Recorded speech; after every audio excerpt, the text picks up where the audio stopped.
Hi there, Shane Tenny, Managing Partner at Spaugh Dameron Tenny, and I want to talk today about a really serious topic, and that is the prolific rise in financial scams.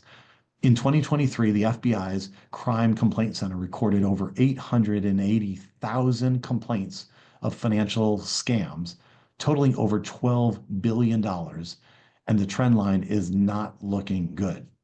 I want to take a minute and talk to you about the anatomy of the scams that we are seeing, just anecdotally, and 6 things that you can do to have your antenna up and help protect yourself.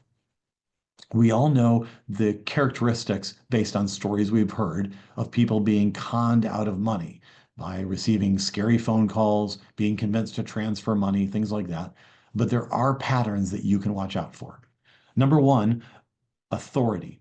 These scams almost always, regardless of whether initiated by text message, by email, or by a phone call, there is always someone on the other end of the line posing as someone in authority, perhaps a bank representative, a government official, or someone working for a regulatory agency. That alone is an important thing to be aware of. The second thing is urgency. The communication you'll receive, if it's a phone call, is always emphasizing there is a crisis, an urgent situation that needs to be resolved, and time is of the essence. The third factor that we're now seeing that is really important to be aware of is secrecy or isolation. In many, many cases, the victim is told and convinced that they are not allowed to tell anyone about this for some supposed reason. Don't tell your spouse. Don't tell anyone. This is a secret. You need to deal with this by yourself.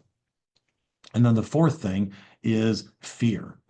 There's some penalty. There's some problem. There's some reason why action is needed urgently without telling anyone.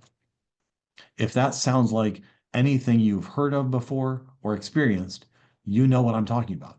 Watch out for those 4 things. Again, somebody posing with authority, urgency, talking about secrecy, and imposing a penalty or a problem, including even jail time, we've heard in some things. With that said, what can you do? One of the first things I think is really important is to have humility. You could be a victim. Acknowledge it. These con artists are not running around like the 1920s with black and white striped shirts and black bandit masks looking like crooks. These are professionals with great sales scripts, good phone manners, no accent. These are people who gain your trust that they can help you avoid a big problem. So acknowledge that this is happening to people just like you and me. The second thing is verify, verify, verify. I can't say it enough. Pay attention. Just a few months ago, I was meeting with a very smart, credentialed client. He has a great professional career, and he admitted to me with tears that he received a phone call from someone posing as an employee of a governmental agency. They used a real name that he verified independently by Google searching it, and they convinced him to obtain and transfer money to them over the span of a few days without telling anyone.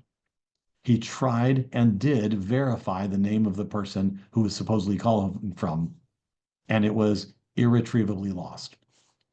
Verify as best you can. If you receive a text message or a phone call telling you to call back some institution, go online, look up the institution, call the phone number that's posted there publicly. The third thing is do not keep this a secret. If you receive a phone call, text message, email, imploring you to not tell anyone, tell someone. Important things are never secrets. Tell your spouse, get a second opinion, bring someone else into the loop. And I would say the flip side is true.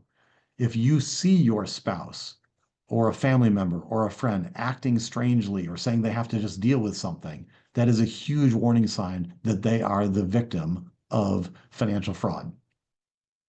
Number 4, take your time. The sense of urgency is working against you. Slow down, breathe, talk to someone. Number 5, be very suspicious of weird money transfer requests. Requests to use gift cards to pay something off, request to wire money, request to use cryptocurrency. All of these are weird, aren't they? Yeah, use your common sense. That's a big sign that something is not right. And finally, stay informed. Watching this video is hopefully a help to you. Pay attention to notices. Make sure to update the software on your computer and your phone. Those operating system firms are constantly working to improve security of those systems to protect you. And finally, in this day and age when financial scams are so prevalent all around us, you may find it helpful to work with a financial planning firm that knows you personally and has a relationship with you. At Spaugh Dameron Tenny, we have deep relationships with our clients. We know them, their families, their goals, and their patterns. It's been more than one occasion where we act as a first line of defense, knowing something just doesn't seem right here. And if you would benefit or have an interest in working with a boutique financial planning firm that will take an interest in knowing you and your family, we'd be delighted to have a conversation. I hope this helps. Stay safe. And here's to a great 2025.